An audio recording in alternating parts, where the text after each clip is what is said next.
দক্ষিণ আমেরিকার পশ্চিম উপকূলের দেশ ইকুয়েডর। এই দেশটির মাঝখান দিয়ে চলে গেছে বিষুবরেখা, যা পৃথিবীকে মাঝামাঝি থেকে উত্তর মেরু ও দক্ষিণ মেরুতে ভাগ করেছে। পৃথিবীর অন্যান্য এলাকার তুলনায় বিষুবরেখায় মাধ্যাকর্ষণ শক্তি তুলনামূলক কম থাকে। বিশ্বের 13টি দেশ পুরোপুরি বিষুবরেখার ওপর অবস্থিত। এর মধ্যে অন্যতম ইকুয়েডর। দেশটি বিষুবরেখার অন্যান্য এলাকা থেকে বেশ উঁচুও বটে। এই দেশের রাজধানী কুইটো শহরটি সমুদ্রপৃষ্ঠ থেকে প্রায় 2850 মিটার উঁচুতে অবস্থিত। এই উচ্চতার কারণেই বিশ্বের দ্বিতীয় সর্বোচ্চ উচ্চতার রাজধানী হিসেবে পরিচিত এটি। এমন ভৌগোলিক অবস্থার কারণেই এই দেশের মানুষের জীবনযাপন খুবই অদ্ভুত। প্রতিদিনই দেশটিতে ঘটে জাদুময় সব ঘটনা। আরও বিস্ময়কর ব্যাপার হলো, এই দেশটির একটি পর্বতে চাঁদ নেমে আসে। নিজ হাতে ছোঁয়া যায় চাঁদকে, কিন্তু সেটা কিভাবে সম্ভব? বিস্ময়কর মনে হলেও এটা আসলে সত্যি। এই দেশ থেকে চাঁদ ছোঁয়া যায়। আর রহস্য করে বলা এই কথাটির ব্যাখ্যা হলো, পৃথিবীতে থাকা চাঁদের সবচেয়ে কাছের দেশ হচ্ছে ইকুয়েডর। বিশ্বের অন্যান্য স্থানের তুলনায় এই দেশটি মহাকাশের খুব কাছাকাছি।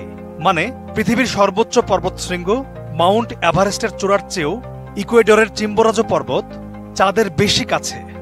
অদ্ভুত এই স্থান থেকে শুধু চাঁদকেই সবচেয়ে কাছে দেখা যায় এমনটা নয়, ভৌগোলিক অবস্থার কারণে এখানে সূর্যের তাপও খুব প্রখর।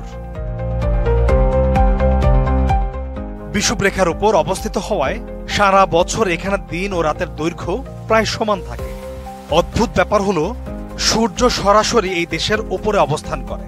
এই দেশটির middle of the world city নামক স্থানে দুপুর 12টা বাজে কারো কোনো ছায়াই দেখা যায় না।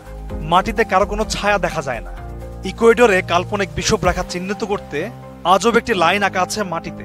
পর্যটকদের কাছে এই জাদুর লাইনটি খুবই আকর্ষণীয়।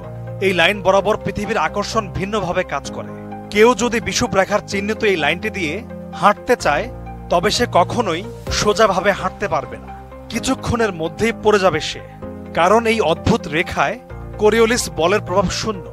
অর্থাৎ সোজাভাবে হাঁটতে গিয়ে দেহের ভারসাম্য রক্ষা করতে পারবে না কেউই। এছাড়াও উত্তর মেরুতে পানির ঘূর্ণন হয় ঘড়ির কাঁটার ঠিক উল্টো দিকে।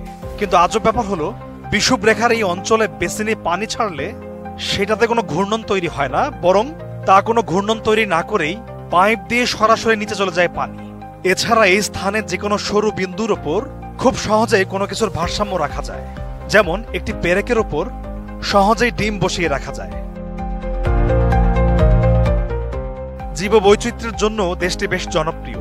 এখানে রয়েছে ইউনেস্কো হেরিটেজ গালাপাগোস দ্বীপপুঞ্জ, যেখানে 9000-এর বেশি প্রজাতির প্রাণীর দেখা মেলে।